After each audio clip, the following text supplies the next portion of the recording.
Welcome to ggmix. Today I'm going to show you how to make the bananary loaf cake and cupcakes. If you love banana, then this is the recipe for you because you will have the most intense banana flavour. I don't know why plantain in cakes tastes more like banana than bananas do, but I'm all for it. My recipe can make plantain loaf cake or plantain cupcakes. You don't have to do anything to the recipe. All you have to do is change what you put your batter into and the cooking times. Plus, this is a 1 bowl recipe, so you just throw all your ingredients in, give it a quick mix, put it in the oven, give it a cook, and that's it. Simple, quick and simple, simple then quick. So let's get started. You will need 1 plantain. Make sure the skin is black and the plantain is soft. 100 grams of butter, 2 eggs, 160 grams of caster sugar, 200 grams of self-raising flour, 1 teaspoon of baking powder, and 2 tablespoons of whole milk. Peel your plantain.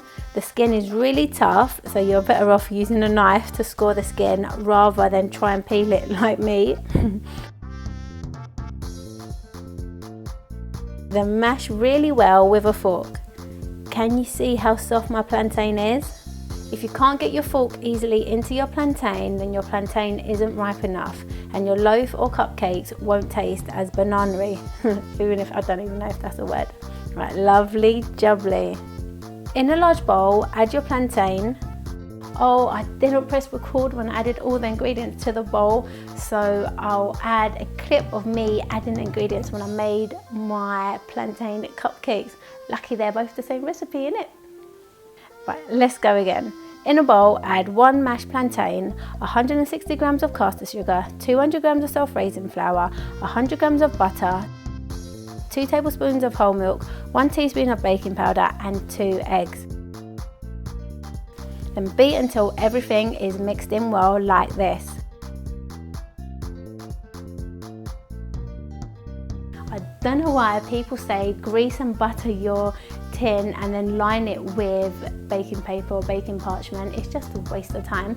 The thing is, your batter is going into or onto the baking paper. There's no need for the baking paper to be sticking to your tin. It won't stick, don't worry, just don't bother doing that. It's a waste of ingredients and your time, and you're going to be ending up having to scrub off all the butter from your tin when you're washing up. Plus, if people say to you your batter is going to move, it's not, because the batter is going to just flow into the tin and it will sit flat nicely. Just make sure you spread it out and it'll be fine. Trust me, do it like this and you'll save yourself so much time. When your tin is lined, add your plantain batter and spread it out evenly so you have a nice level top. Then bake it in the oven at 180 degrees for 45 minutes. You will know it is cooked when you insert a skewer inside and it comes out clean.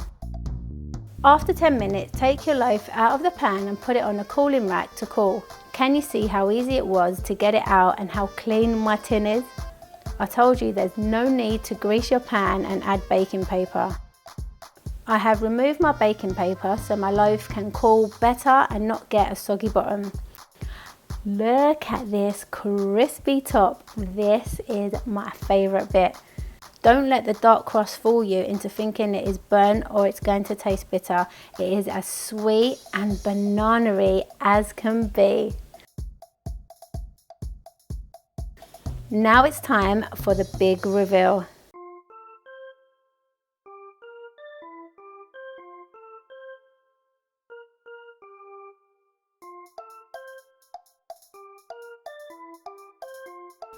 Look at this crumb and how soft and fluffy it is. Yes, this is what I'm talking about. This is a plantain loaf cake, soft, moist, fluffy, and full of banana flavour. Can you see my slices are all different sizes? It's because my loaf was still a little warm when I cut into it, but also the crumb is so soft and fluffy so it breaks easily. But that's the price you pay for a texture so beautiful. Okay, let me show you how to make the plantain cupcake. Make your batter like I did earlier in the video and line a cupcake tin with 10 cupcake cases. I like to use an ice cream scoop to portion out my cupcakes because then I'm guaranteed on an even bake and even looking cupcakes. That's the reason why I only get 10 cupcakes and not 12. It bothers me to see the 2 holes empty, but hey, we don't want big and small cupcakes and then end up having to eat the small one.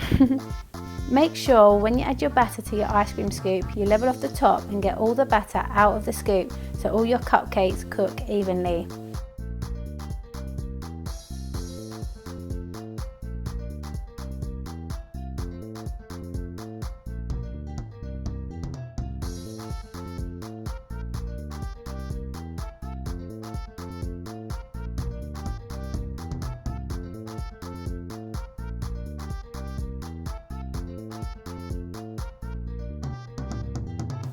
Wipe off any drips off of your tray because they'll burn and make washing up take longer.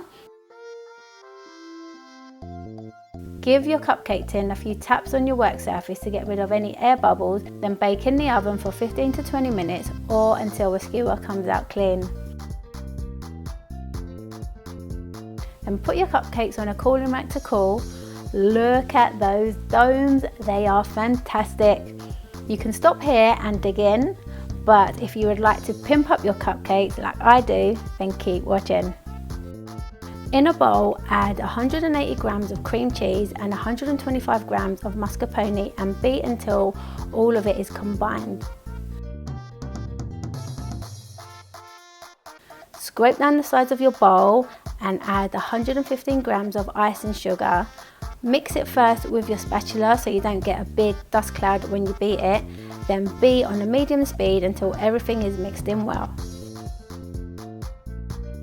Scrape down the sides of your bowl again and add 300 milliliters of double cream and mix until you have a thick, creamy consistency like this. I've also made a batch of my salted caramel. I will leave a link to the video recipe in the description box below. Now with a large piping tip, push it into your cupcake. Take out the cake, don't worry about it being neat.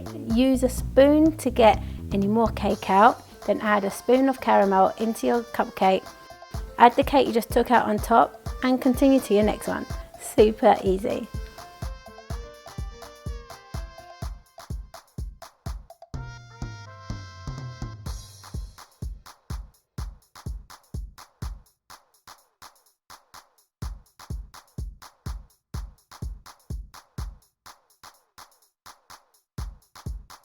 A mess-free way to fill a piping bag is to add your piping bag to a large glass and open it out like this.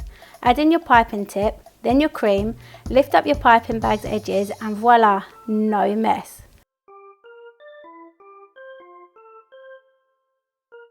Cut the tip off your piping bag, push your icing down to the tip, then get to piping.